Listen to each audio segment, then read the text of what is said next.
pray and I know that this morning is going to be a real blessing for you, a very practical and pragmatic set of relationships to establish, networks, and information. And that's why we're doing this as a church. It's the right thing to do, to create a space for us to help you, wherever you are in this search. So I just wanted to say thank you to those who put this on and to each of you who are here. It's courageous. And so I get to say just a few words, and then I'll ask a blessing, and then we'll turn it over to the real work of this morning. I'm going to read just a bit, and I don't often do this, but came to me this morning what I wanted to share with you, and it's an Old Testament minor prophet by the name of Amos, and this is what Amos writes. Then he showed me another vision. I saw the Lord standing beside a wall that had been built using a plumb line. He was using a plumb line to see if it was still straight. And the Lord said to me, Amos, what do you see? I answered, a plumb line. You know, when change comes, we are swaying back and forth, more like a pendulum than a plumb line, right? We move from perhaps fear and worry to sad and, quite frankly, mad. And you're moving back and forth. And a plumb line is that magnetically vertical line that is a true line, a true center of gravity, a true north, a true line that everything else then is compared, whether it's straight or crooked. When that those changes come, we feel anything but a true line. We feel us moving around. And this term, plumb line, is used throughout Scripture a bunch of times. I wasn't even aware of that. But it's best, I think, represented here in the book of Amos. And here's the point. When we allow the circumstances to dictate who we are, when we allow the circumstances to determine whether our worth, our value, our identity to this world, we become suspect to the poles of these different forces that move us out or move us back. And that's incredibly understandable. But my desire this morning is to, if you are swinging, if you're in that pendulum shift between mad and angry, sad and worrisome, I'm going to here to remind you that there is a true north of who you are that is different than the circumstances you are presented. And that's not easy. We can't disavow the circumstances. We're to learn to take the information, but do not let the circumstances define who you are.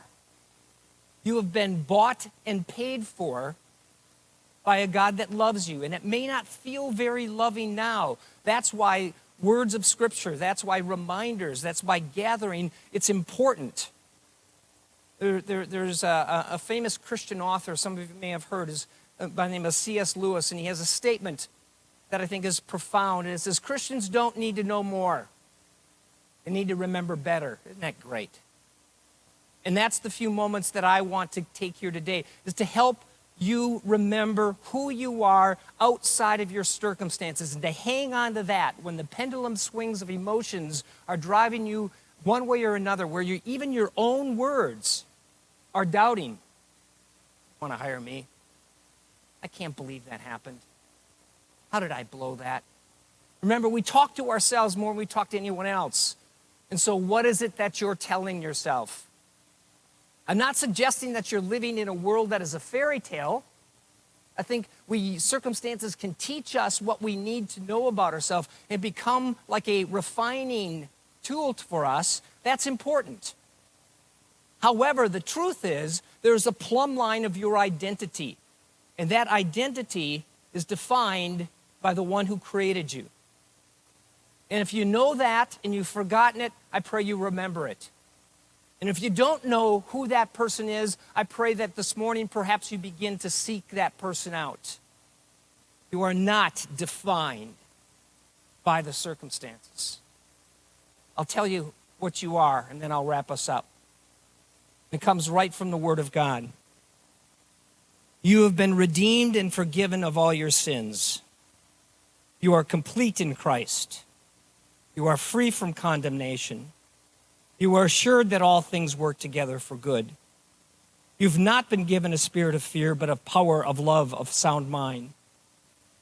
You can find grace and mercy in a time of need. You are part of God's workmanship, and you can do all things in Christ who strengthens you. It may not feel that way, but that's the pendulum swing. The truth is what I just read our verses out of Scripture. So I hope this morning that somehow you are reminded of that, despite your circumstances. The plumb line of how you've been defined has already been established. Father God, I pray that this morning, whoever is speaking, the words are ordained by you, and that they rest on those ears that need to hear. Lord, convict them, comfort them, challenge them.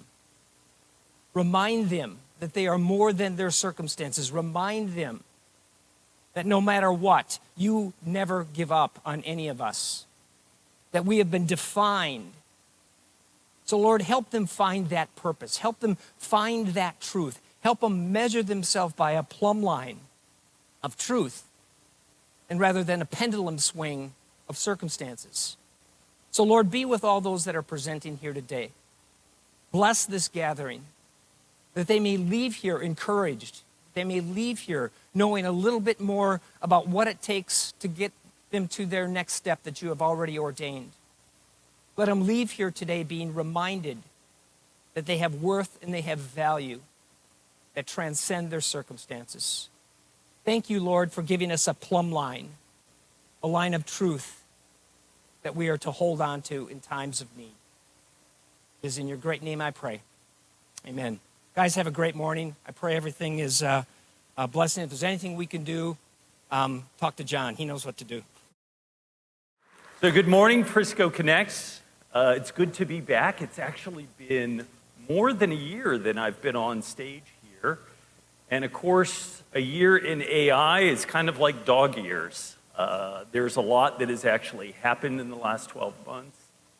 In fact, there's a lot that's happened in the last 6 weeks. And for those of you who may have been using the systems, there have been a lot of changes and evolution to how you can use them, not only for job search, but think about this as an investment in your upskilling for your professional life. So first of all, I want to begin by thanking Pete, Foster, John for inviting me back to speak, and in including me not only in Frisco Connect, but other groups in the area.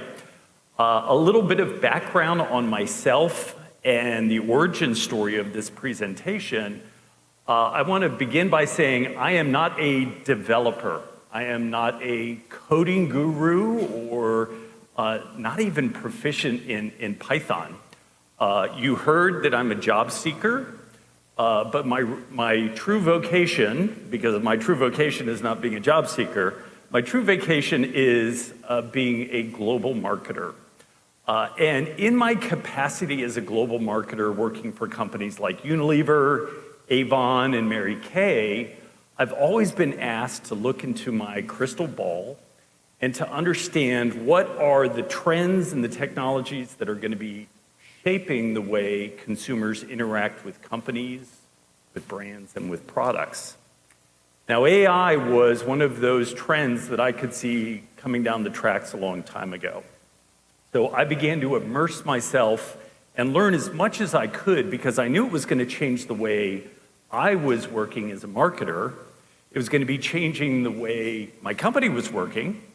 And as someone who manages a lot of younger members of the workforce, I knew it was going to be changing the way that they were working.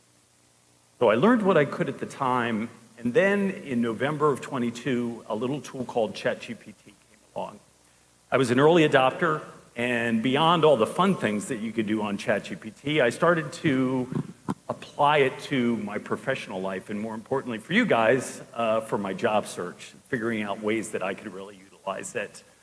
Over the last 18 months, I've trained thousands of executives around the United States. I got kind of my start here in Frisco, but it's expanded. I'm teaching groups in LA, teaching groups in Philadelphia. But today, we're going to be getting a little bit of an abbreviated presentation. We've got about an hour and 15 minutes, and I'm going to try and give you some of the best nuggets that I speak about. We're going to break it into 3 different sections. Section 1, we're going to talk a little bit about the evolution of AI in our life, how what's happened recently is a little bit different than what we've been used to. And we're going to do a comparison of the current large language model platforms that are out there, because there's lots of choices and lots of different features. Some of them are changing week by week. In the second section, we're going to get into prompt creation. This is how you ask the tool for information. And I'm going to share with you, I think, some tips that will help you create better inputs so that you can get better outputs. We're also going to spend some time talking about customization, how you can get the AI to better reflect your own personal style, your tone, and your voice. Last but not least, we're going to look at some of the more advanced features in services like ChatGPT Plus, where the technology is moving towards, so that once you get beyond sort of the basics of prompting, you can start to understand what you can do with some of these more advanced features. So I normally begin with a quick poll, and you can just do this in your head to understand where people are on their journey. Everywhere from a newbie who's not really heard much about it or been on the system, all the way up to power users. And what I find is really interesting is when I was doing this survey about 7 months ago and speaking to groups like this, what I would find is most of the folks in the audience were at a level 1 or a level 2. But what's happening now is when I speak, folks are rating themselves as casual users. We're starting to see this become part of their daily practice, part of the process that they are utilizing. Part of the reason I mention this is what we're seeing is, first of all, about 53% of Americans have now had some kind of interaction with generative AI. Many of them are just using it for entertainment purposes. But one thing we do know is that with age, there is a little bit less usage. So we know the college students are utilizing it to write all of those term papers that we used to do. But what happens in the 30s and the 40s and 50s is numbers are starting to drop off more. So a couple of caveats that I like to speak to is, first of all, this technology is changing rapidly. And so your interaction with these tools could be different. A lot of what I've done today is on ChatGPT. You might use another model and get slightly different results from that. But more importantly, these tools are learning. They're iteratively learning and growing. And so you need to expect that the experience you have today and the experience you have 3 months from now and the experience you have 3 years from now with the technology is going to evolve dramatically.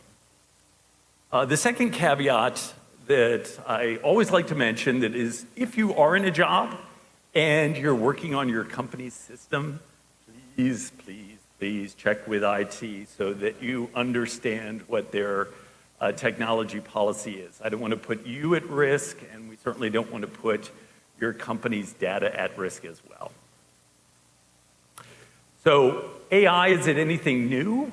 It feels like it's so new, but the truth is chatbots have been around longer than I have. The first ones came out from MIT back in 1963, and many of us remember seeing early machine learning that was happening with computers from IBM that were beating grand chess champions, or they were on Jeopardy.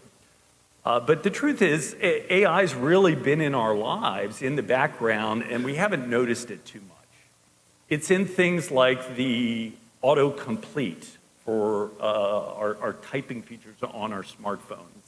It's that algorithm at Amazon that is getting you to try and buy something else based on your purchase history. But what has changed is a new type of AI, we refer to it as generative AI, that has the ability not just to go to what it's been trained on and regurgitate it verbatim, but actually to create new things. How is it doing it? Partly the way your brain works. It's been trained on a ginormous amount of data. How much data? Well, the free version of ChatGPT has been trained on more than 300 billion artifacts, and some of the current models that are out there are over 1 trillion. And so these artifacts sit in a giant word cloud, a little bit like you might have a word cloud in your own mind. And this word cloud is able to actually fill in the blanks a little bit like your neural pathways do.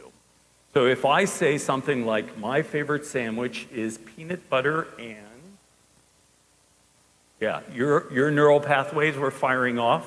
You went to your 300 billion artifacts and you completed the word. That's a little bit how these tools work. Now, we have heard a lot about how imperfect these tools are. And that's still very true today. 2 years into the technology, they are still far from perfect. First of all, they may occasionally generate incorrect information. Why is this happening? Well, first of all, they have been trained on the depth and the breadth of the internet. And we all know how perfect the internet is, right? There's no bad information out there. Well, the truth is, it's been trained on both good information and on bad information. But there's another reason that sometimes it makes mistakes, is these tools want to please you. They want to give you answers. And so when they don't know what that answer is and they can't find that data, they've been prone to make things up. This is something we call hallucinations. Now, the other thing they've been known for is occasionally producing harmful or biased content. And one of the stories I always tell is in the early days of the Bing chatbot, a New York Times editor was interacting with the chatbot and having a conversation, and all of a sudden the conversation started to take a turn. And the chatbot started to insinuate that the New York Times spouse was not faithful to him, didn't love him, and that he should be considering divorcing his wife and marrying the chatbot.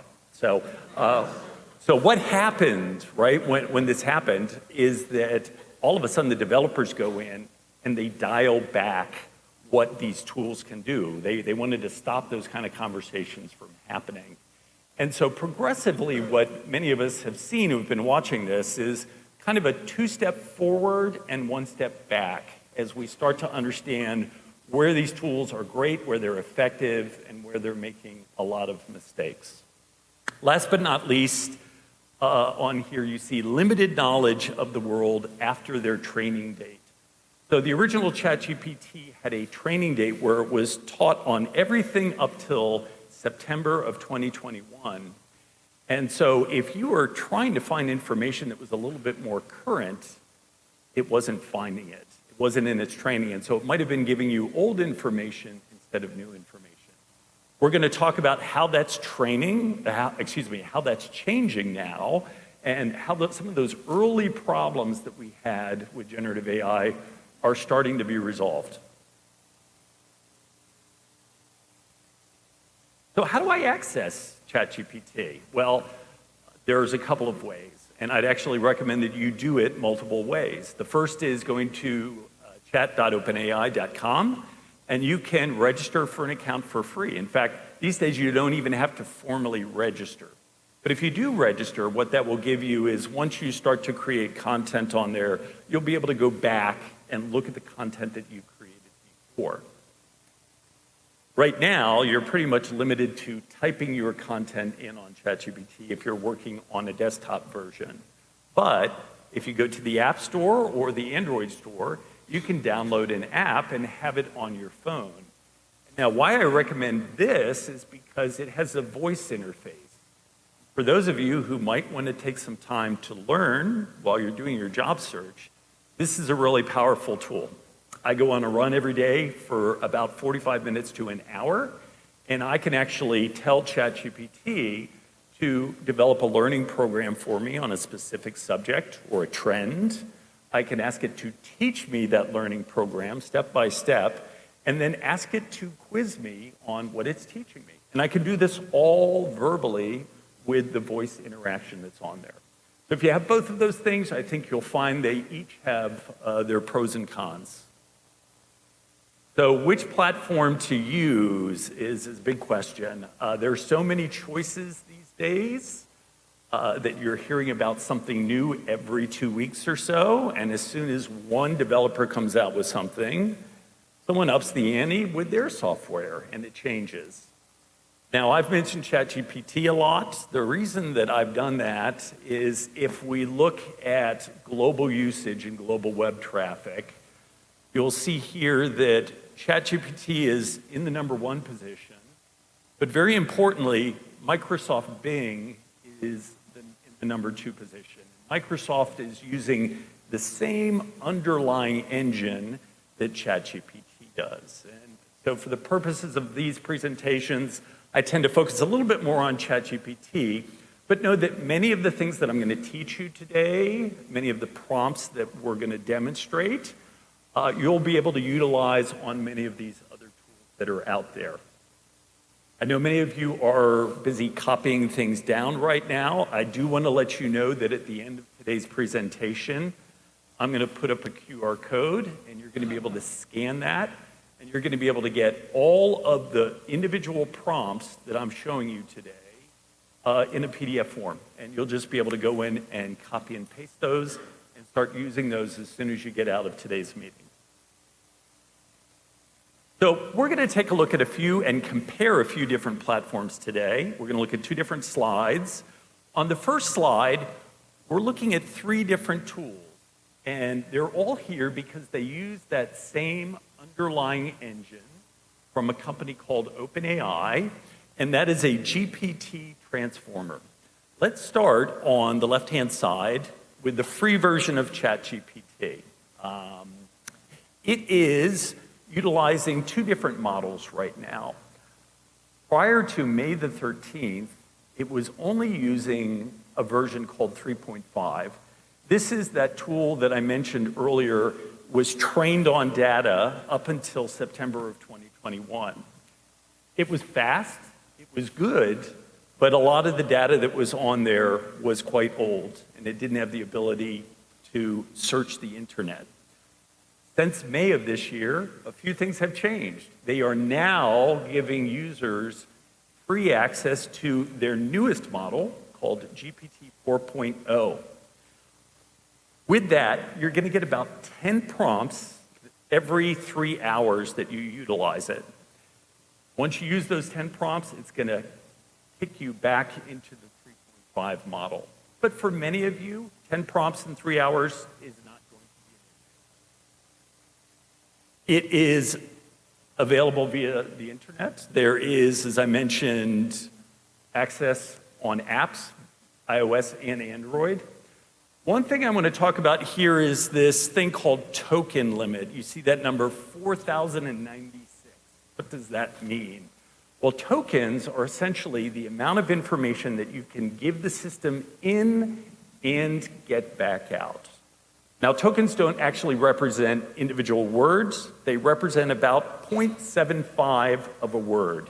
And so you can think about 4,000 tokens being essentially 3,500 words that you could maximum give it on the input and get back out from the system. I want you to remember that because as we go and look at each one of these individuals, you're going to see how that's evolving and how those numbers are changing. One of the things you can do now is search the internet with the free version of ChatGPT. So you can pull more current information than you could prior to May of this year. You also have the ability now to attach and upload files. Before, you had to kind of cut and paste everything and drop it into the tool. Now, if you've got files that are sitting on your desktop or in your system, you can actually attach those.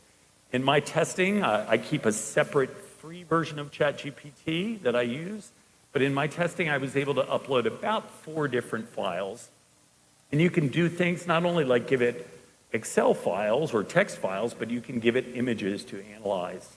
Now, one thing you can't do with the free version is you can't create images right now. That's something you can only do on the premium version. But another new feature, and we're going to look at this a little bit later, is you now have the ability to go to the GPT store.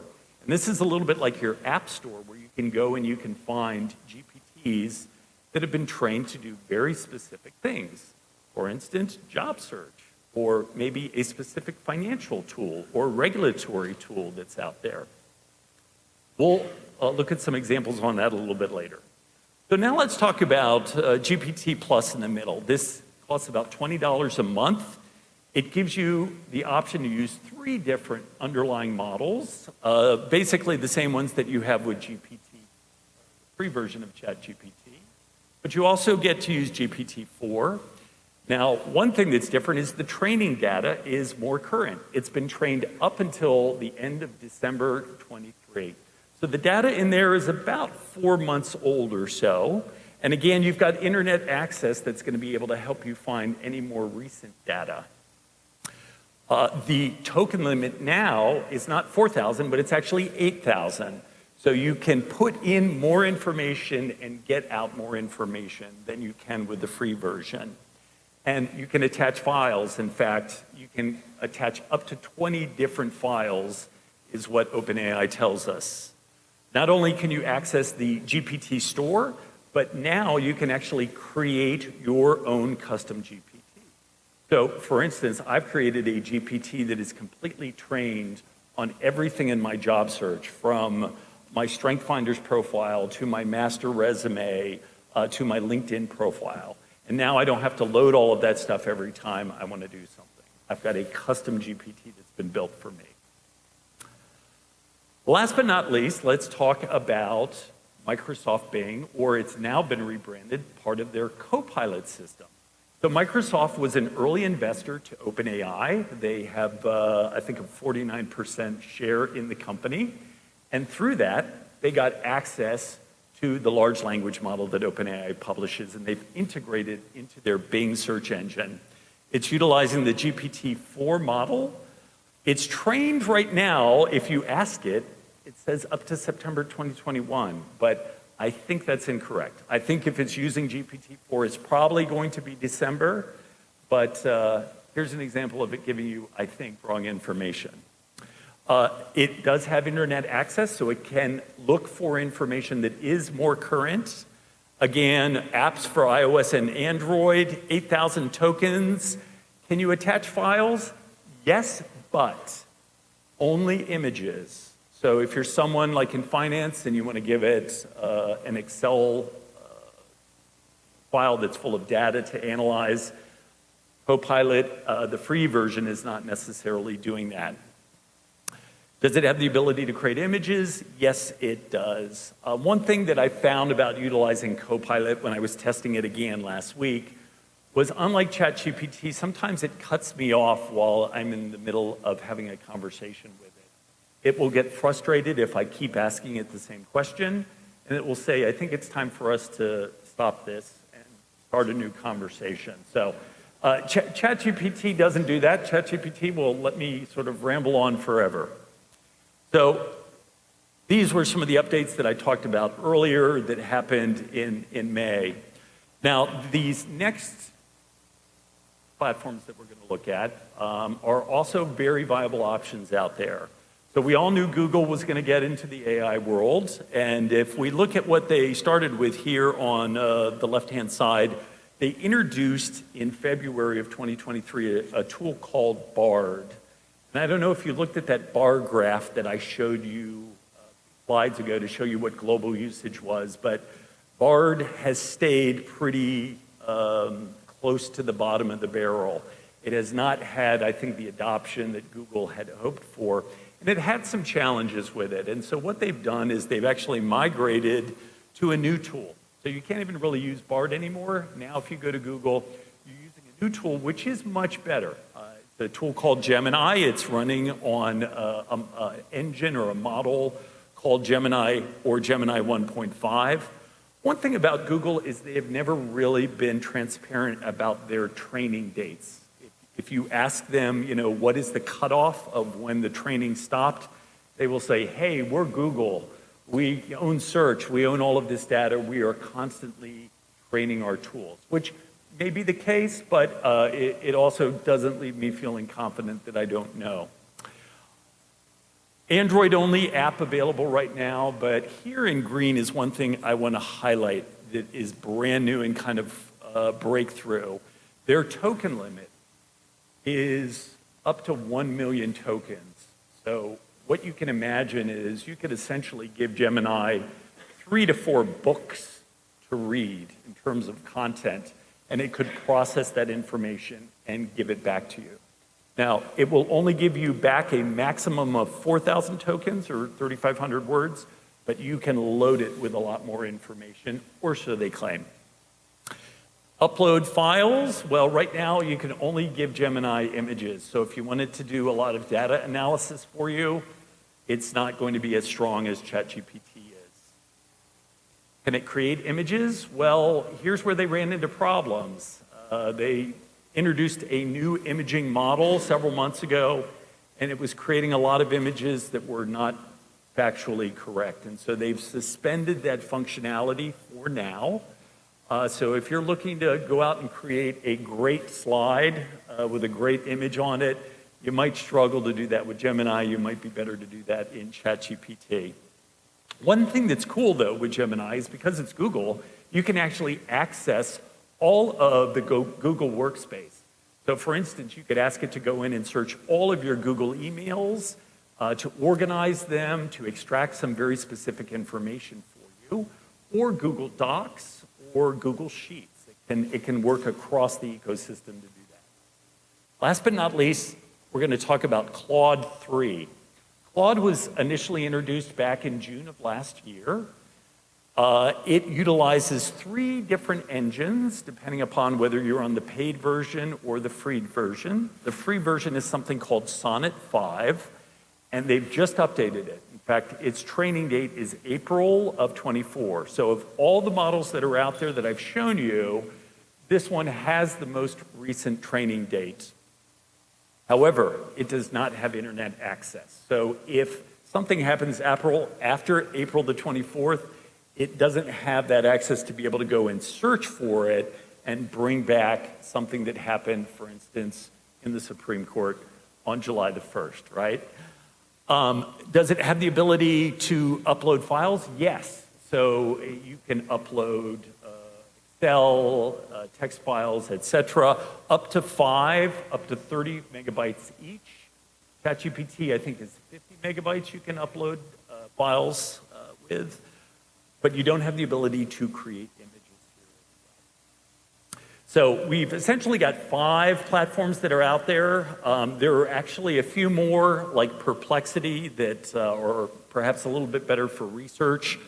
But again, if you had to start with one, I would suggest you probably start with ChatGPT. I failed to say, one of the things in Claude 3 is they have a unique feature that creates a playground. So as you're creating code, you can actually see how that code is working for you. And here I actually, in 40 seconds, remember guys, I'm not a coder. I created the old asteroid game from the 1980s. And it displayed it in the screen and I could play it. So pretty amazing. That made Claude a little bit different than my experience on ChatGPT. Now, if you can't decide which one you want to use, there's actually a tool out there that lets you utilize the engines of all of them. I think this is a service that's about $12 or $13 a month. It is maxai.me. And you can go in, and if you decide you want to use ChatGPT or GPT 3.5 for one type of problem, you can use it, and then you can switch and use Claude for something else. So we're going to move now into probably the most important part, which is talking about prompting. I used to at the beginning of my presentation, talk about ChatGPT as if, imagine you were sitting across from one of the smartest personal assistants in the world who could answer any question about any subject. But when we get to prompting, I want you to think differently. I want to think about maybe an intern that's coming into your company. And this intern has gone to an Ivy League school. They're anxious to get to work for you. They've got a great background, but the problem is they don't know you, they don't know your company, they don't know how you like to write or how you like to do things. And so just like an intern, you need to provide guardrails. You need to guide them. That's what prompts are going to do. They're going to help you to guide these tools to get to the best answer. So we're going to talk about what I think are 6 components to a good prompt. They consist of task, context, exemplar, persona, format, and tone. And they're somewhat in order of importance. But although I'm showing you 6, I have to be transparent. You're not going to need all 6 for every prompt. Sometimes you'll be able to get away with 3 or 4. You might, in some cases, even be able to get away with just 1. If you do have one that you're going to do, it's going to be task. Task is the most important part because it is telling the language model exactly what it needs to deliver at the end of the day. Tasks often start off with some kind of action verb. I want you to analyze, condense, distill, extract. If you do not have a task in what you are including in your prompt, you are probably not going to get a good answer. So let's take a look at what a task might look like. We're going to actually build out a prompt with different components. So my task here in yellow is research 3 cookie recipes. So what's going to happen when I give this to the language model? Going to take those words and it's going to go out to all those 300 billion artifacts that I mentioned, and it's going to start building out cookie recipes. You can imagine the kind of cookie recipes that you could come back with are going to be pretty broad. So how do I get to something that I actually really want? Well, that's where we start to introduce something called context. Context is the way that we start to constrain the tools from the endless possibilities to be focusing on just the criteria that we wanted to focus on. This can be one of the hardest parts, is deciding how much information do we want to guide it on versus giving it a little bit more free rein to come back with answers. So the way that I normally try and answer that question is, have I told it enough about my background or the background of the problem that it needs to solve? Have I told it what success looks like and what environment I might be in? So now let's layer in a little bit of context to that last prompt. So we have research 3 cookies. I have a gluten allergy and I want to find a dessert that I can eat, right? We've told them what success looks like.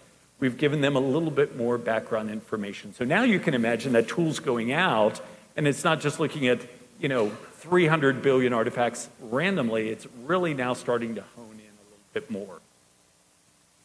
Next, exemplar. Exemplar is just a fancy word for examples. And these tools operate better when you give them some examples as part of a framework for them to look at. So what I suggest is, as you're creating your prompt, if you've got some examples in the back of your mind, integrate them into your prompt. Take a look at what that looks like now. I have a gluten allergy and am seeking a dessert that I can eat. Research 3 cookie recipes. Please include recipes from celebrity chefs. For example, Martha Stewart, Rachel Ray, etc. So now it's going to look for those gluten-free recipes that I can eat.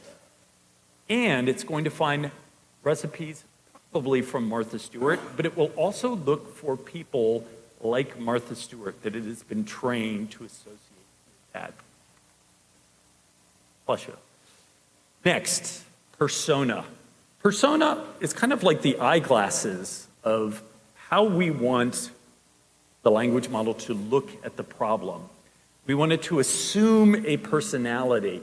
And when it does that, it's going to look at it from a very specific perspective.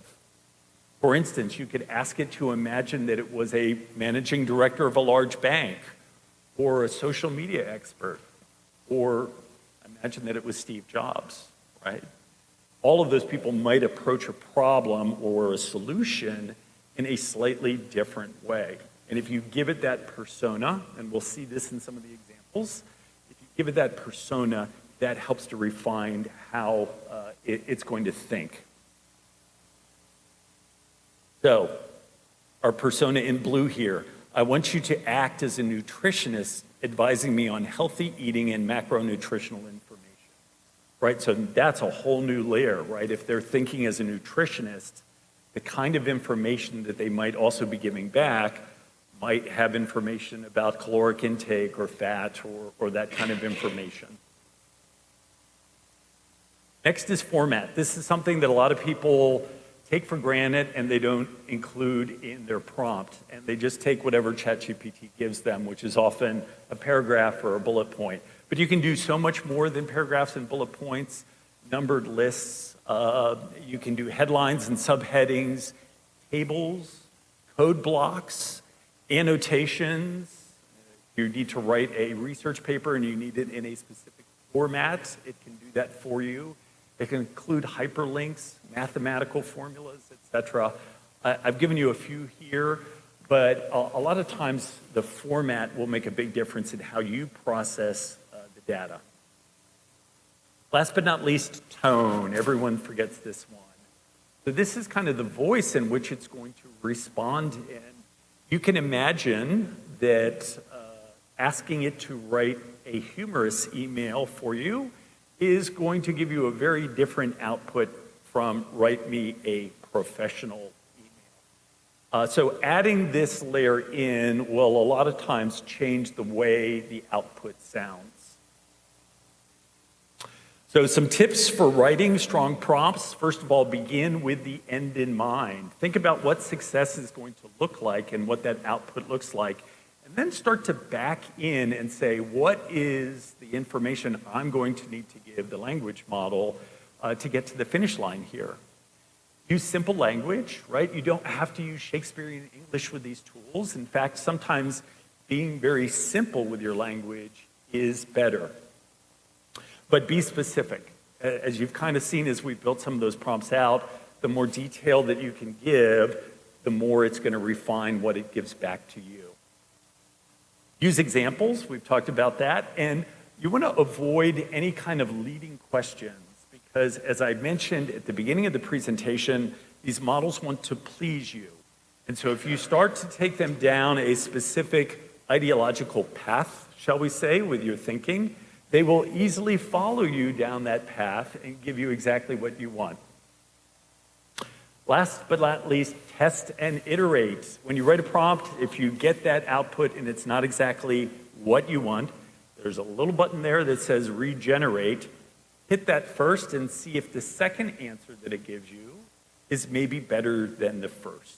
If it is not, then maybe go back and look at your prompt and ask yourself questions like, have I given it enough information? Maybe I need to include more industry-specific information, or maybe I need to attach some data to help it out. Maybe I haven't necessarily been clear about my focus or my question for it. Sometimes it's giving it the wrong constraint. If your output suddenly is 3,000 words, right, and really what you wanted a paragraph is maybe you need to put that constraint and say, hey, I need in 250 words or less, please give me this answer. Structure. If you wanted a paragraph and it gave you bullet points, or you wanted a table and it gave you a paragraph, that's something to take under consideration as well. Key points and themes. Do you need to provide it any original text, especially if you're going to be giving it editing instructions? Give it something and say, I want you to take this and make it a little bit better. Make sure that it has all the information that it needs. So once you've created a prompt, Well, it's a little hard to see on our screen here, but what's going to happen is on the left-hand side of your screen, you're going to get a rolling list of your history of all the prompts that you've created. Now, what's great about that is you can go back to those prompts. And if there's a really good one that you've used, you can just repurpose it instead of having to recreate the prompt each time that you use it. Now, some people might say, gosh, I'm a little concerned about security. I don't want to keeping all of my information. You have the ability down here to go in and to your settings and clear them and turn off the training feature so that it's not going to remember your data. Now, if you've been using ChatGPT and you've got a bit of history, it may take some time for that history to clear out, but supposedly after 30 days, it should all be gone. You also have the ability to rename your prompts. So next to the prompt, on that left-hand side, you're going to see these three little dots, and if you click on that, you'll see the option to share the prompt. So I could send the prompt to my friend Dennis over here and say, hey, check this out. Try out this cool prompt that I just created. You could also rename it to make it easier for you to find in the future, or you could delete just that one individual prompt. So Rusty, thank you for teaching me about prompting, but let's get to the good stuff. How can this really help me professionally? How can it help me with my job search? So a couple of thought starters here. One thing that I love about ChatGPT, it was pretty good at the beginning, but it's getting a lot better these days, helping us with researching the companies that we're looking at. So for instance, in this first example, I'm going to ask it to help me prepare for an interview by researching the company I'm interviewing with. I want you to act as a corporate researcher. Tell me about the company Mary Kay. For example, how many employees do they have? What is their vision and mission? Who is their CEO? What NAICS codes are they registered under? Include other key information to help orient me to the business. Please provide this in bullet point format. So how many of the tips that I taught you do you see in here? Well, we've got persona, act as a corporate researcher. Task, tell me about Mary Kay. Exemplar, for example, how many employees do they have? Format, provide this information to me in bullet. So, too small for you guys to see, but let me tell you, first of all, you see a lot of bullet points up there, so it followed the format, but it gave me all of the information that I asked. And when I used to teach this about 6 months ago, one of the challenges that I would find is that it was looking at a lot of the old training data. This is before it had the ability to search the internet. And so there was a percentage of this information that would be wrong. So for instance, Mary Kay had a new CEO. The old CEO had resigned after the training date. But what is happening now, because it has the web search ability, it's able to go in and find it. And one thing that you will now see in ChatGPT is a little area in blue where it is telling you what is the source data that it is pulling from. And you can now go and you can click on those little blue elements and it will open up a new web page to show you here's where we pulled the data from. So now you have the ability, and this is an important thing to remember with using these tools in general, is you always want to check and validate and tweak the information, especially if it is incorrect. So for those of you who were using ChatGPT 2 months ago, this is new for the free version. You now have that ability to do a lot more data validation. You can tell that what they're trying to do is improve the trust factor with this software. Trust was a big issue in the early days of LLMs. People didn't trust the information, and if you can't trust it, you're not going to utilize it. So let's take a look at another one. Tracking a public company's historic growth or profit. So you can actually now ask it to go out and search for financial data. Imagine you are a financial analyst persona. Search the annual report of the following 3 companies: Amway, Natura, Herbalife. Analyze the reports for the year 2018 through 22. Extract information on net sales and calculate year-on-year growth. organize the information for all companies in a table format.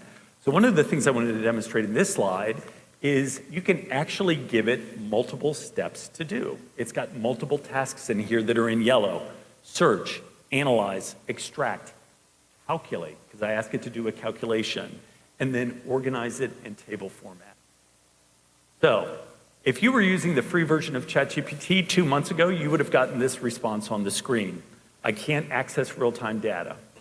And so it wouldn't have pulled the information up for you.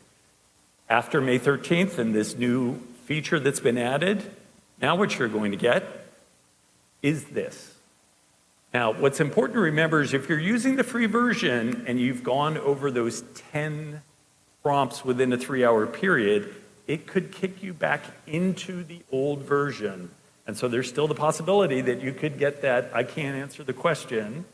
And if that's the case, you want to wait for the reset and then you can go back in. But you can see here, first of all, it's pulled and extracted all the information for us.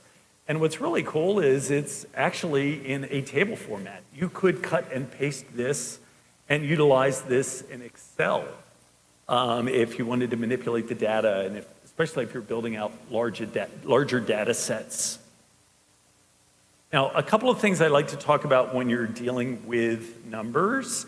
First of all, you want to double check everything. And if it doesn't tell you what its source is, you can ask ChatGPT to cite its sources, or what is your source.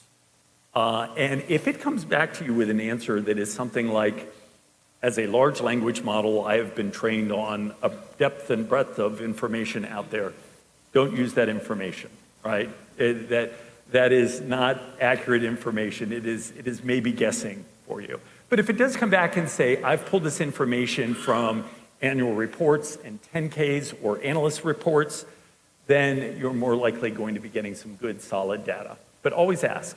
The other thing that you can do is you can check to see if it's guessing. Because if it's guessing, it will not give you the same numbers 2 times in a row. So you can hit that little regenerate button, and then you can go back and forth between the 2 responses to see if the numbers are matching or if it gave you something different. One of the things I used to do working corporately with the executive team was work on a lot of SWOTs. And so if you're in job search and you want to understand, hey, the company I'm interviewing with, what are they really good at? And maybe what are some of the challenges that I need to understand about their business? And I might be able to address some of those challenges that they're having. So you can actually ask it to develop a SWOT for you. We're here in North Texas. I thought I'd have it do a SWOT on JCPenney's. And here's what it came back with. It actually, because I asked it to put it in tabular form, it actually put it in that classic 2x2 box. And what I want to talk about now is after you've crafted that first prompt, don't just stop there. Continue with your line of thinking. This is called chain of thought prompting. And so now we get to see what some of the weaknesses are. Now I want to take a deeper dive. So I'm going to go back with my next prompt and try and understand some specific information. I see that they are struggling with declining sales and profitability. I can ask for more detail. Where did that get pulled from? Maybe now you want to go to the annual report to understand if that's something geographically or something with a product category that they have. But continuing your line of thought thinking or chain of thought thinking is a great skill to be able to develop with these tools. A lot of us are in online meetings these days, a lot of Zoom meetings, networking meetings where we're meeting a lot of people, where you can actually ask it to extract information from your meetings. So if you're using, for instance, Zoom or Teams meeting, a lot of them now have features to create transcripts of your meeting. So you'll get a text file at the very end, and you can go in and search that text file to get it to summarize what were the key discussion points and action points that are in there. I attend a couple meetings a week where I'm with fellow job seekers who are doing a lot of networking, and everybody is dropping their information into the chat. Well, what you can do now is actually download your chat text file at the end of the meeting, and ask ChatGPT to please extract from your Zoom meeting name, industry, LinkedIn profile address, email address, telephone number, and then you get it to output it in tabular form. And it looks a little something like this, and then you can copy and paste it and put it into your Excel format. And so what I do now is, because I'm in 2 to 3 meetings a week, is I'll just wait to the end of the week, load up the 3 files, and have it extract all of the different people that I've met over the course of the entire week. Maybe some of you are thinking about changing from industry X to industry Y, and you don't really know about the new industry that you're going towards. You can actually analyze emerging industry trends. So with this prompt, I want you to act as a clean energy industry consultant persona. Please identify 3 top trends in clean energy in the United States. Please cite your sources. Do not hallucinate. I don't want you making things up. And please put it in bullet point format. And so again, it's going to give me those trends. And now what I can do, take that chain of thought thinking and explore one of those trends more deeply. So in this case, I see trend number 3 is decentralized energy systems. I can just say, please expand on point number 3, highlighting specific examples, including names of companies or organizations that are leading this trend and examples of the products or service that they provide. So now I can become a little bit more of a subject matter expert on the leading trends and understanding the key competitors and what they're doing out in that industry. So one concept I want to talk about is getting it to analyze 2 different resources and comparing them. And we can do that with many things. It could be policies that are out there. Maybe you're working in HR and you want to compare 2 different policies. But in the job search world, we can compare job descriptions and resumes to try and understand what kind of alignment there might be. So in this case, I want you to act as a corporate talent recruiter persona. I'm going to give you a resume and a job description. I want you to compare the 2 and identify any synergies and gaps that should be explored in the interview. Asked it if it understood. So it came back and said, yes, please give me your resume and your job description. And then it was able to identify where there was good synergy. Yes, that's fantastic. But over here, potential gaps that I need to be aware of. Maybe I thought something was really clear in my resume, but it doesn't come across as clearly as I thought it did. Have you ever experienced that, right? So it will help to identify those gaps for you. Now what you can do is go back and do a little bit of fine tuning. So for step 2, I say now, based on that job description, please identify the top key headline words that I should be including in customizing my resume. So one of the things I want to reinforce for you is if you think you can just take ChatGPT and say, customize my resume, do the whole thing for me and make it perfect, that's not the optimal way to use the tool. You want to actually use it more like a little laser to go in and focus on very specific tasks in your resume. So now what I've done, and let me just back up for a minute to show you. So when I started, it's hard to read down here at the bottom, I ran my resume through a tool called JobScan, which showed how closely my resume was aligned. And when I began the process, I was getting a grade of 39%, which is not good. I'm not going to get past the ATS system with that. So now I go to step 2. I get those key headline words that I need to use to customize my resume, and I put them in order of importance. So that is that person is scanning my resume in the 7 seconds that they take to read my resume, they're seeing the right headline words up there at the top. Then I say, based on the job description, please suggest key experiences and achievement for my resume that I should highlight when customizing. So maybe there are some things that you need to bring to the forefront. What I tend to work with is a master resume. I load in an 18-page resume that's got everything I've ever done, and then I allow it to pick some of those experiences that I might not have in my normal resume that's out there. So now you can start to see that I'm moving my JobScan score. It's gone from 39 up to 51%, up to 60%. And now I say, craft an executive summary that's in alignment with both the job description and my resume, and make it under 60 words. So that little executive summary that you've got there in the top, you need to add a constraint that you need it to be less than 60 words, otherwise it'll write you a whole novel. But now you're going to get something that's more customized in that executive statement, and that is synergistic with your own resume. At the end of the day, I think I've got the wrong number on here. It said 41%. I think I started really at 39% and moved it up to a 73% in JobScan.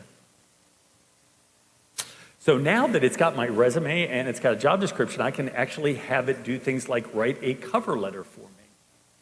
I want you to write a professional cover letter. So we've got tone in there, right? Whenever we're doing things that we want to make sure represent us in the right way, here's where tone comes in. It needs to be a maximum length of 275 words.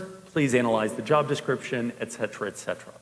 So it's going to come back and it's going to write this draft of a cover letter. And I say draft because one of the things I want you to think about with using generative AI is don't trust it to give you the final output. They are great at creating the draft for you, but think of yourself as moving from being the copywriter to being the editor. And the reason you need to do that is it still will make mistakes. So in the case of this, the job description said that it needed 10 years of experience for the CMO position, and I actually had 25 plus years of experience. But when it wrote the cover letter, it said that I only had 10. So it defaulted to that lower number. So that's where reviewing it, taking a real close look and editing it for errors and personalizing it to make sure it reflects you. Well, some of you may look at this and say, gosh, Rusty, I'm never going to write a cover letter that's that long. Well, the cool thing is you can just say, please reduce this by 25% or 50%, or instead of 250 words, 150 words.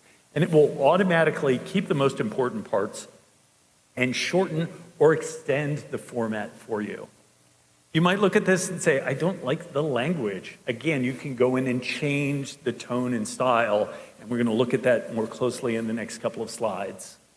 And as I said, double check for errors, tweak, and personalize. Now, one of the concerns that many people have is that if everyone's using AI for their writing, all the writing is going to start sounding exactly the same. And I want to show you how you have the ability to control that. So here we are, it's 4th of July week, and I wanted to use an example. We're going to take actually the preamble from the Declaration of Independence, written by Thomas Jefferson over 200 years ago. It is one sentence long, okay?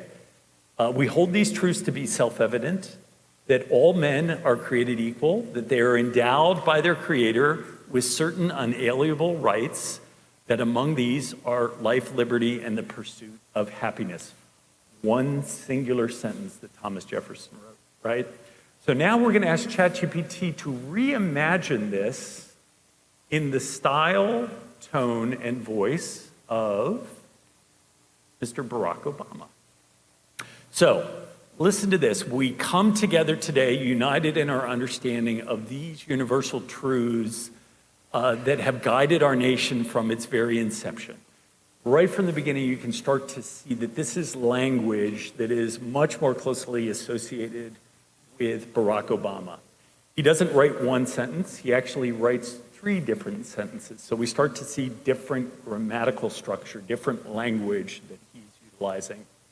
But let's take this example a little bit further. I always like to change this up every time I do this presentation, especially for Dennis. So the next person we're going to analyze, Miss Marjorie Taylor Greene. How would she answer this? Folks, let's get real. When freedom-loving people decide to stand up against the government that's out of control, they need to say why. So here we go, right? Very different style, tone, and voice. Not one sentence, not 3 sentences. In this case, 7 different sentences that she used to articulate the same idea. But if you look in each one of these, you're going to see that core message of inalienable rights, life, liberty, and the pursuit of happiness. It's just worded in a different way.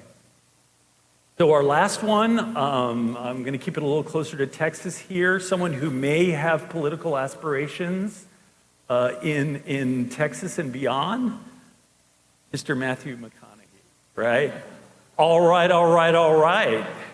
Now listen here, friends. You know that there's something that's just crystal clear as a Texas sky, right? So my point, and the reason that I chose these 4 examples, very different people, very different style, tone, and voice, yet the core message sounds the same. And you can actually teach ChatGPT to learn your individual style. So here's a prompt. ChatGPT, I want you to learn my writing style from the following content. So here what you can do is take an example that you like, maybe it's a cover letter that you've written in the past that you're particularly proud of, and you can feed that into ChatGPT and ask it to analyze your style. And it's going to come back with something like it did for me here on the left-hand side, telling me, what your style is. It's professional yet engaging and informative, yada, yada, yada. Now what do I do that it's done that analysis? I take that and say, ChatGPT, utilize the above style to write the following. Now you probably don't want to do this every time you've got to write something. So what I'd suggest is once you've done this analysis, what you do is you copy and paste that analysis. You're going to go to ChatGPT and you're going to go to the custom instructions. And how you do that is you go down to settings. You're going to click your little picture down there. And then you're going to click something called custom instructions that comes up. And you're going to see these 2 boxes that are here in the middle of the screen. The top box is not so important for you. But the bottom box is where you teach ChatGPT how you want it to respond. So if you want it to respond with your style, tone, and voice, you can put these in the custom instructions. And you can turn this on and off with a simple toggle. So if most of the time you don't want it to use your voice, you just turn it off. And then when you need to write that professional cover letter, you can turn it back on and utilize it that way. Some other ideas that you can utilize it for in job search, have it interview you. So give it that job description, give it your resume, and ask it to interview you 1 question at a time. I don't show you the prompt here, but it's going to be in the prompt template that I give you. If you're in HR, you can compare multiple candidates against 1 job description. So as I mentioned, you can load multiple files. In the free version, it's 4 or 5. In the paid version, up to 20. So you can put those candidates in and compare them. You can generate interview questions to help you prepare. Or if you're the interviewer, like I serve on the pit crew, I use it to help me build those interview questions. You can also use it for onboarding talent into new roles. So guys, you're all going to land at some point. It's going to happen. And when you do, then you got to get up to speed. Right? So here in this example, what we've asked it to do is take the principles from the book, The First 90 Days, and to create an onboarding plan. And we're going to give it the job title, we're going to give it the job description, and we're also going to give it information about maybe some specific challenges that were highlighted that we found in our interview process. And it's going to be able to then utilize the principles from First 90 Days and create a draft, right? A draft for you to utilize for your onboarding. Now, the bigger thing that I'd like you to take away from this slide is ChatGPT has been trained on a huge amount of business data. So it's not just the first 90 days, but it's, a lot of theory and literature that's out there, Atomic Habits, whatever you might imagine that have been on the New York Times bestseller. It's probably got that in its training. And so you can actually prompt it to leverage that kind of business theory that's out there, whether you want to learn it or whether you want to use it. Okay. So I want to talk about the advanced features. John, how am I doing? Another 15? 5 minutes. Oh, okay. So I'm going to...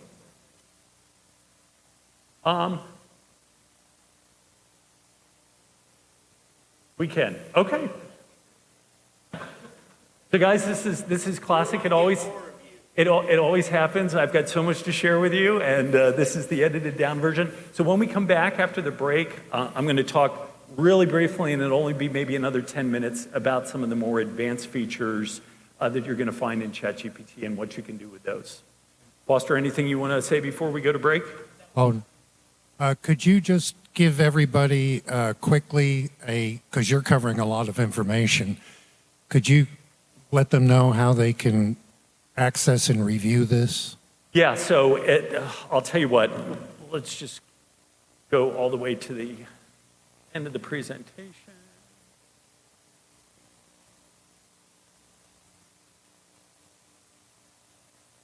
Ten minutes, guys. I love it. There you go. There's a QR code. It's going to take you to my website. You can download the template from there. Feel free to share it with other folks as well that might be in job search. I keep that up and running 24 hours a day. Also, as things change with the template, I update it. So I would suggest maybe once a quarter, feel free to come back, check it to see if there's either anything that's new or anything that's been modified. So awesome. Welcome back. Thank you for all of the kind comments and the folks that introduced themselves during our break there. Appreciated that very much. As you can see, one of my challenges is that as these tools are evolving and they're adding new features, there's almost more that I can squeeze in an hour's session here. So some of the things I'm going to show you now are some of the more advanced features that are out there. This is maybe not something that the beginner is going to do on day one, but I want to give you a vision and show you some of the things that these tools are capable of. There is a tool that's called Advanced Data Analysis. And when ChatGPT was first introduced, a lot of folks said, well, ChatGPT is really great at writing. It's a little bit like William Shakespeare. It's super with language and putting words together. But the early models, if you asked it to do basic mathematical equations, it was failing. In fact, they gave the CPA exam to ChatGPT about a year ago, and it failed miserably because it was not a computational model. But in July of last year, they introduced a new tool. It was originally called Code Interpreter, but now it's actually called Data Analysis or Advanced Data Analysis. And it now sort of complements William Shakespeare with having Sir Isaac Newton, having all of these logic capabilities and computational capabilities. So I wanted to give you a quick demonstration of what it can do. On the left-hand side, you see some of the capabilities. Not only can it conduct data analysis, it can actually clean data files for you. So if you're dealing with old files that were in different formats, it can help to align those files so that you can use them together. It can visualize any data, and we're going to see an example of that in a minute here. It can interpret key takeaways, so you could load up, 1 million cells worth of data and ask it to analyze it and create, some summary information and key takeaways for you. It can extract text from PDFs. It can convert one file format to another file format. It can even generate QR codes. So that QR code that I put up earlier, that was actually just generated by me asking Advanced Data Analysis to do it. So what are the files that you can load up? Text files, CSV files, Excel files, coding files like JavaScript and Python you can give it. Because what is actually going to happen when you use Advanced Data Analysis is it's going to be running a Python script to problem solve and work through the problem in the background while we're doing it. And you will see that in the example I show you. So for this example, I thought what I would do is show how it can take 60,000 cells worth of data, create 10 data visualizations, and generate a downloadable PowerPoint file in under 3 minutes. So it's not instantaneous. It doesn't just crank it out in 10 seconds because it's working through the analysis and working through the problem. So what I did is I went to ChatGPT, and over in that toolbar, when I'm using the plus version of ChatGPT, the paid version, I'll see data analysis, and I'm going to click on that, and then I'm going to attach this data file, which ends up being 100 years of movie data, just for fun. And so now I'm going to ask it to create 10 data visualizations from that file. And I've created a movie, and I've sped it up by about 5 times here. So let's see if it's working. So there you see it's analyzing it, it's writing the Python code, and it's starting to create those data visualizations. It's doing that analysis to try and figure out what are the key takeaways. Now, I'm going to ask it to create that downloadable PowerPoint file.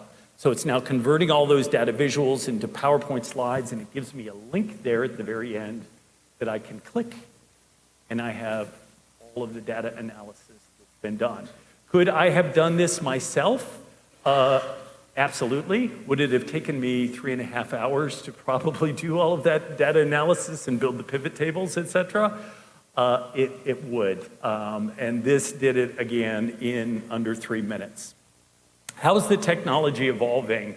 Well, initially, ChatGPT was really about text to text. You put a text in, you got a text out. Then we started to see models that were, you put a text in and you get an image out. But the latest movement is what we call multimodal, where these tools are not only able to take text input, but to be able to take visual input, sound input. They're be able to output not only text, but images, music, movies, etc. And all of these are starting to come together within one tool. We also now have the ability to create custom GPTs, tools that are able to perform a specific function just for us. And then something that's called AI agents. So right now, every time I want AI to do a task for me, I give it that individual task and it goes off to execute. But the future of AI is really going to be these agents that are going to be working in the background and doing the functions that we need them to do autonomously for them. So I talked about visual input. ChatGPT can actually now see, and if you're using the free version of ChatGPT, you can use this feature. You can upload an image. So in this case, I uploaded this picture of a bicycle, and I intentionally picked a bike that was broken into different pieces because I wanted to see if ChatGPT could actually recognize what that was. And true to form, when I gave it to ChatGPT, it's telling me, yeah, this is a dilapidated bicycle, this is the environment that it's in. But what's cool is now, okay, I've given it that image, but I could ask it to do something like provide a step-by-step instruction for how I'm going to be able to fix this bicycle. So it's going to be able to look at that bike and it's going to be able to say, hey, the chain is off, the wheel is bent. These kind of things are wrong with this physical picture, and here are the step-by-step instructions that you need to fix it, including maybe the parts that you might need, and maybe even where to order those kind of things. Now you might say, hey, Rusty, I'm not going to be fixing bicycles anytime soon, but for those of us who are in a business environment, how many times have you been in a meeting and you've been scribbling things like this on a whiteboard, and at the end of a meeting, someone's got to go and decipher all the hieroglyphics? Well, believe it or not, now you can take a picture of your whiteboard and you can give it to ChatGPT, and it's going to be able to actually go in and tell you what the content was on that. That's just a quick example of what you can do with the Vision tool, and again, you can do this for free on the free version of ChatGPT. Text to video is one of the big things that Hollywood is concerned about. As a marketer, I'm very excited about these things because as someone who used to spend months and months of time planning creative shoots and spending hundreds of $1,000s to develop campaigns, now there are tools like this that are so hyper-realistic that what used to take me 6 months to put together is now probably something that I can put together in a week. I talked a little bit about the GPT store, and this is now a new feature that's available for free ChatGPT users to be able to go into. And again, what this is the ability to go in and find these little custom AI assistants right on the OpenAI website that are available to help you with some specific chores that you have out there. So this is the interface. It's within ChatGPT, and it looks a little bit like any other app store that might be out there. They're showing you what some of the featured ones are, trending, top sellers, etc. But there is this toolbar that's at the very top, and you can go in and you can do things like write ATS in there. ATS stands for Applicant Tracking System.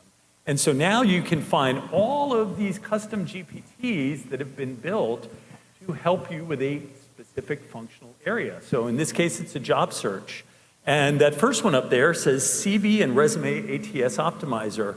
It's got more than 50,000 usages and over 1,000 reviews at 4.2. So somehow people are thinking that this is pretty good. When you open up one of these GPTs, one of your first questions should be, what can you do? And it's going to come back and give you a detailed response of what its work instructions are and how it might be able to help you. So good to explore this, not only for your job search, but maybe the functional area that you're working in. There might be things for people that are in finance or in internal audit. Maybe you want to get stock information. And many of these are connected with external tools through APIs. And so they're able to pull proprietary information off of specific websites. So now available free to everyone. One of the GPTs that I've recently talked about on my LinkedIn profile is getting some specific and local job information that's out there. So the US Bureau of Labor Statistics, there is a GPT in the GPT store that you can find. Again, you're going to search for US Bureau of Labor Statistics. And now my first step is going to say, list the different roles for, and you put in your functional area. That might be HR, that might be supply chain, that might be legal, etc. And what it's going to do is it's going to come back with a listing of how it categorizes all of these different job functions that are in your area. Well, here's what's cool is you can then take your next prompt and say, extract the median annual salary by industry for that role in DFW. So you can understand what your role plays across different industry. Maybe it's finance or consumer marketing or military or nonprofit. And it's going to be able to pull those salaries. And then I've said, I'll put this as a table and sort it from highest to lowest and include columns for annual salary and 75th percentile and 90th percentile. So you start to understand what the median salaries are, but also maybe the upper end of the salary. What do people that are in the top 70% make? What do they make in the 90%? Maybe you want to look at the lower end of the scale. Maybe you want to look at the lowest 10% because you're changing industries or you're new to career search. But you're going to get an output that looks like this, and you can see all the industry sectors. And in this case, we're looking for a HR person who specializes in compensation. So I've talked a little bit about using that for salary. US Bureau of Labor Statistics, you can also get tons of information on inflation.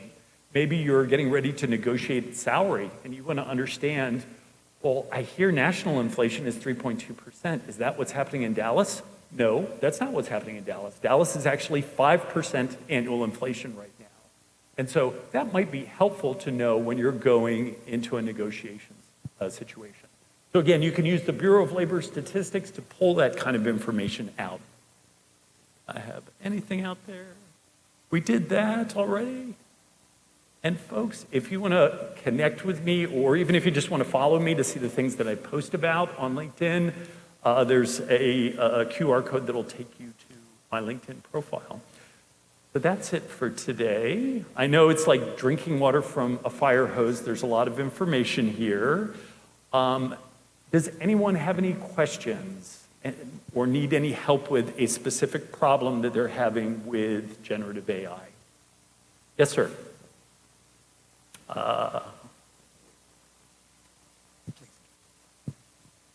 Hey, thank you for your presentation. My name is Isaac Stipp.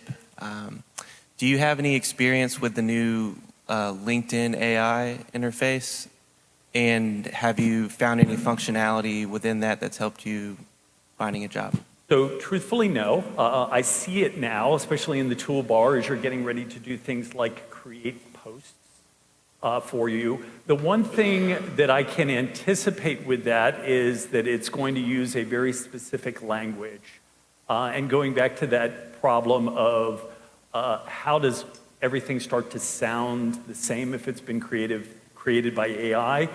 If there's not any kind of customization function within LinkedIn, that might be a challenge that folks have. I've been using AI to create a lot of LinkedIn contact for me, but I'm also able to control how it writes in my voice tone and style. So thank you for the question. I'll take a closer look, and maybe the next time I can give people a better answer. Any other questions? Brian O'Grady. Hi, Rusty. I just wanted to emphasize what you said about asking about future and et cetera. I had an interview, different industry, and they asked me, what is the future of this industry? I went, blah, blah, blah.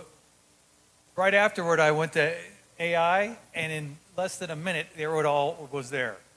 Like, oh my gosh. So when you said be able to go do that, that made a huge difference. Still waiting whether I get it or not.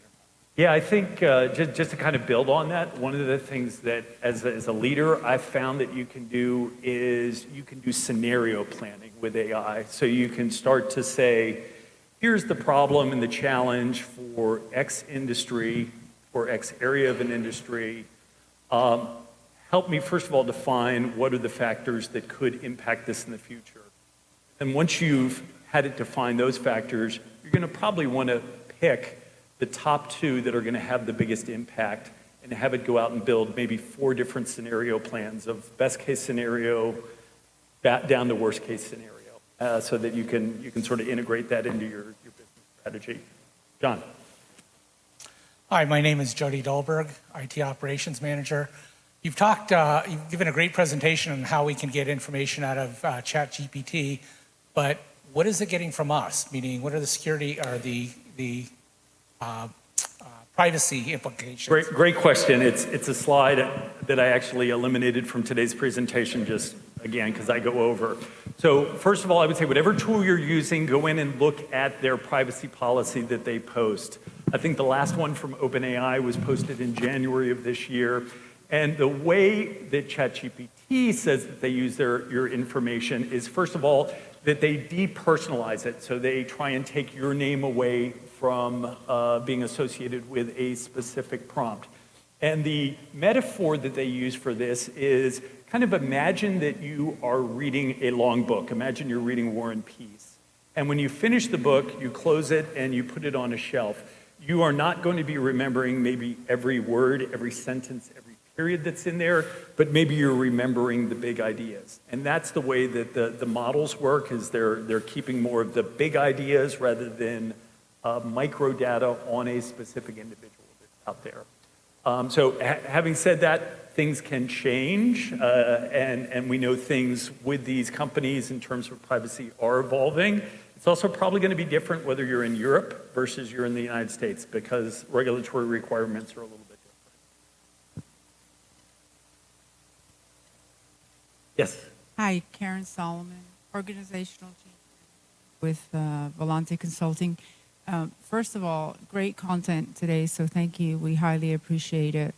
Question, what are some free resources that you would recommend for us to continue our training and our just not just understanding, but practical kind of application of some of the things you've introduced us to? Absolutely. So, I talk a lot about job search.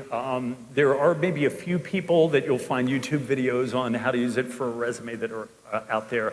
But having said that, if you just want to learn more about prompt engineering and how to utilize and harness large language models, LinkedIn Learning is actually free to everyone that's in this room who's in Texas and has a library card. So if you have your library card, you can log in from your house to the website in Plano or Frisco, and within that there should be a LinkedIn Learning function that you can get into. Within there, there's going to be a variety of courses that are foundational. One of the more creative people that I found on LinkedIn is a guy by the name of Dave, D-A-V-E, Burrs, B-I-R-S-S. And I've learned a lot through watching kind of his creative solutions. There is also Udemy Academy that many of the libraries have, again, for free, and you can go and access those and the training programs that they have. Postscript to that, if your local library doesn't have it, anybody who has a Texas driver's license can sign up with the Houston Library. And they have a lot of these resources out of the Houston Public Library. And it doesn't matter where you live in Texas. Awesome. And postscript to that, I want to bring out the lady from the Plano Public Library to do a presentation. Guys, this library is still a very, very good spot for a source for information. And you guys need to know what's in the library, honestly. Okay, Amen. Andrew has a question. Yes. Andrew Bisco, software tester. We've talked about, or you've talked about a lot of things from our point of view, from the job seekers. What about from the jobs and the employees' point of view? How are they using AI to look for people or look for employees? Yeah, I don't have a great perspective. I mean, I've had a lot of executive recruiters pick my brain about how they might be able to, utilize this. I talked a little bit earlier about the ability to, throw in a job description against different candidates and have it provide you some specific feedback. I know some of them are using it for their screening questions that they're developing, and they're speaking to 10 people a day. They're using AI to help automate some of that process. At the enterprise level and the corporate level, I'm not sure how far that part of the business has gone. In HR, I know there's lots of learning and development people who are very interested in, how can we use AI to help teach our people and to create custom learning for our people as well. But I'm not sure I've given you the right answer to your question. But Thank you. any other questions? Rusty. Yes. Hi, my name is Leah Johnson, and thank you for such a beautiful presentation. My question is, my background is in financing, and my question is, going on LinkedIn, there's tons of jobs in underwriting analysis, credit, specialist 1, 2. Is there any way that we can we use it on ChatGPT, how to find all the jobs under that same job classification, and also, can we figure out which one of these jobs are the most recent hit? Because I do understand on LinkedIn, sometimes the employers or companies have to just list them out there, and they're not really active, job, prospects. So thank you. Thank you. So the question is there any way that you can sort of connect ChatGPT to LinkedIn to be able to sort and sift through all of this information and get down to some very specific data? The challenge I want to highlight is, does everyone know who owns LinkedIn? Microsoft. Microsoft. Do you know who OpenAI's #1 investor is? Microsoft. So with that, what I'm finding is that LinkedIn has some blocks that don't allow it to interface with ChatGPT because they know people are going to come into their system and scrape data from it. In fact, one of the things that I was doing, I used to go in and search for a specific job, and then I'd print screen to try and get the listing of all the jobs to give it to ChatGPT as a PDF. But when you do that, LinkedIn actually puts all of these like little blocks and advertisements in so that it can't even really read it. So unfortunately right now the challenge is you can't get those two to interface directly right now. However, to your specific challenge of finding like the most utilized job descriptions and job titles, I believe there is a specific web page that is out there that shows on LinkedIn the most current job titles for specific industries. I don't have it on the top of my head. I think I have it bookmarked. If you want to reach out to me, I can try and find it. Hey, Rusty, I got a quick question for you. Yes. So I use a lot of Boolean searches when I do either on LinkedIn or Google. Is that something that would work on ChatGPT, or using your prompts a little bit better, having you to do that? So the question, Pete, is do you use Boolean search the same way? Can you use Boolean searches the same way on ChatGPT, and would there be any advantage of doing it that way rather than the way you're teaching? So doing things like saying, I want this and that, Minus this. it will parse that information to kind of, yes, to get, I want this and this, but not this. But you can use it with actually natural language to do that. So Gotcha. you can get to the same thing. The other thing you can do is actually have it come up with recommended Boolean search terms for you. So you can tell it what you're looking for, and the fact that you're going to be looking on LinkedIn, and have it create Boolean search strategies for you to utilize on LinkedIn, and then you just cut and paste those different Boolean searches and use them in LinkedIn. Thank you. Yep. Good morning, Rusty. My name is Yan Zhang. I just have a quick question, but first of all, thank you so much for the very informative presentation today. And the question I have was, earlier you mentioned about there are different versions of the ChatGPT when it comes to the 3.5 and the 4.0 as well. Is there any particular way that you can toggle back and forth to make sure that you are using the one that's benefiting you the most at that specific situation? Yes, so great question. So if you are using the paid version of ChatGPT, ChatGPT Plus, there is a drop-down menu right at the top where you start a new prompt, and it allows you to select, are you using 3.5, are you using 4, are you using 4.0? In the free version, if you are entering a new chat cycle, I believe it is going to default for you to the new 4.0 version because it wants to kind of give you the best. There may be a button on the left-hand panel that lets you click on something that says Classic GPT that defaults back to the 3.5 version. Anything else today, folks? 11:33. More over here. One more? Okay. Thank you. I've really enjoyed your presentation. I just have a quick question. I got a message in LinkedIn from a gentleman who's pushing his AI platform. I kind of wondered if maybe you heard of it or not. It's Wright AI. Job what? Wright AI. Wright AI. No, that's a new one to me.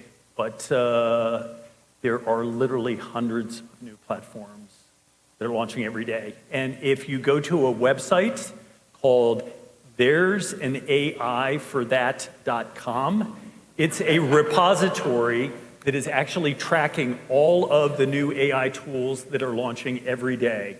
And if you type in things like job search, it will show you all of the new AI tools, or all of the AI tools that have launched to date that are associated with a functional area. It's a little bit like a GPT store.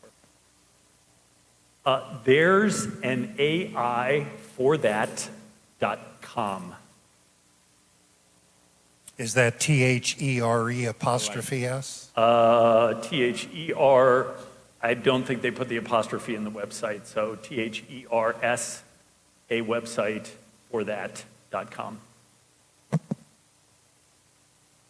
Anything else? There is an AI There's an AI for that. for that.com. Yeah. Okay. Yeah. I'm sorry.